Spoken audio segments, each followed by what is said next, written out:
On connaît le parcours de François Roustan, ancien jésuite devenu psychanalyste avant de faire le choix de l'hypnose.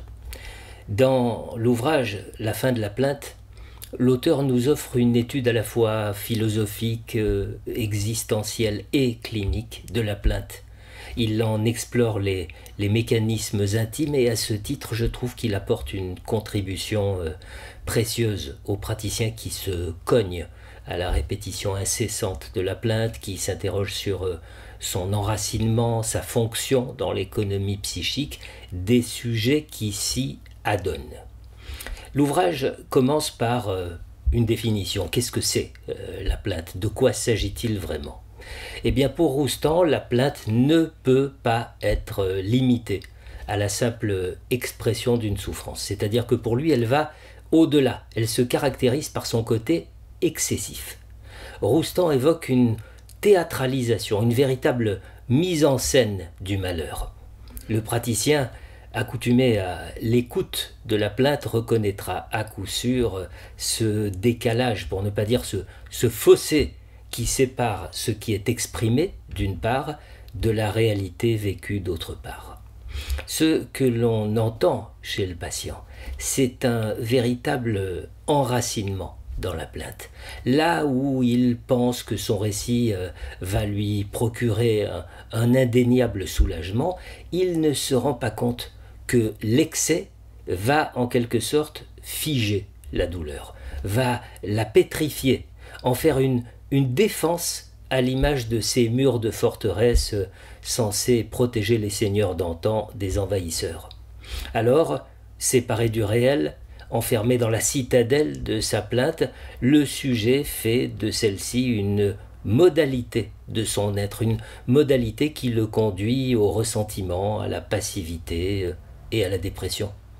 Devenu mécanisme défensif, intégré au sujet comme une modalité de son être, la plainte devient alors un instrument de résistance au changement, une façon de dénier le réel, une intelligence même au service de l'évitement de l'épreuve du réel. Voilà notre plaignant au bord de la rivière, apercevant certes l'autre rive, mais piétinant sur place, accusant la température de l'eau, l'arrivée de nuages menaçants, la menace de vagues pourtant modestes, bref, organisant toute une armée d'arguments pour s'empêcher de faire la seule chose qui s'impose, traverser. Alors certes, c'est un état de crise.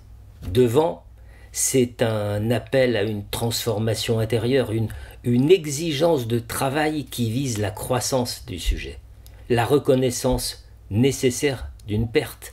Et devant cette exigence, le sujet renacle, tape du sabot comme un cheval énervé. « Ne voyez-vous pas comme je souffre et comme je suis à plaindre ?» se lamente le patient pour justifier son immobilisme. C'est le moment de l'ouvrage où Roustan fourbit ses armes et critique vertement les approches introspectives. Selon lui, ce que l'on appelle connaissance de soi renforce le narcissisme de l'individu et détourne celui-ci du monde réel. Il va même jusqu'à citer Bernanos, pour qui se connaître est la démangeaison des imbéciles. Le savoir de soi, affirme Roustan, est une spirale qui enferme le sujet dans une illusion. Critique acerbe, donc critique virulente de ceux qui s'appuient sur la parole et sur la symbolisation. À ce que Roustan appelle rumination, il préfère une réconciliation entre le corps et l'esprit, et il va même jusqu'à décrire des exercices très concrets, pour s'approcher d'un sentiment d'unité intérieure. Et à ce moment-là, il est légitime de se demander si en proposant des exercices, il ne fait pas du sujet un muscle qu'il invite à développer à l'aide d'haltères et d'extenseurs. Selon lui, les retrouvailles avec une intelligence corporelle passent par un ancrage dans la sensation, une justesse du geste et de la relation, enfin un accord avec le monde, une manière de se placer dans le flux du vivant. On entend qu'à travers ces exercices préconisés, nous sommes évidemment très loin de la psychanalyse, abandonnée par l'auteur, je vous le rappelle, et plus proche du taoïsme, d'une mystique, d'une hygiène quotidienne. Là où la fin de la plainte, en revanche, rejoint, sans le dire, la psychanalyse, c'est lorsque Roustan avance que le fruit du travail doit être le renoncement à la nostalgie de l'enfance, renoncement également à l'attente d'un monde qui nous reconnaîtrait comme victimes, condition nécessaire pour entrer dans une vie créative, engagée, ouverte, une vie sans laquelle le sujet renonce enfin à la plainte pour embrasser l'inattendu.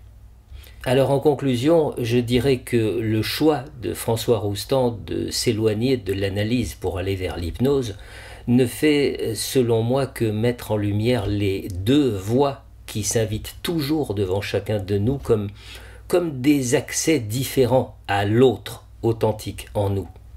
La voie du corps, d'où l'esprit n'est jamais totalement absent, et la voie de l'esprit, auquel le corps est de toute façon intimement lié.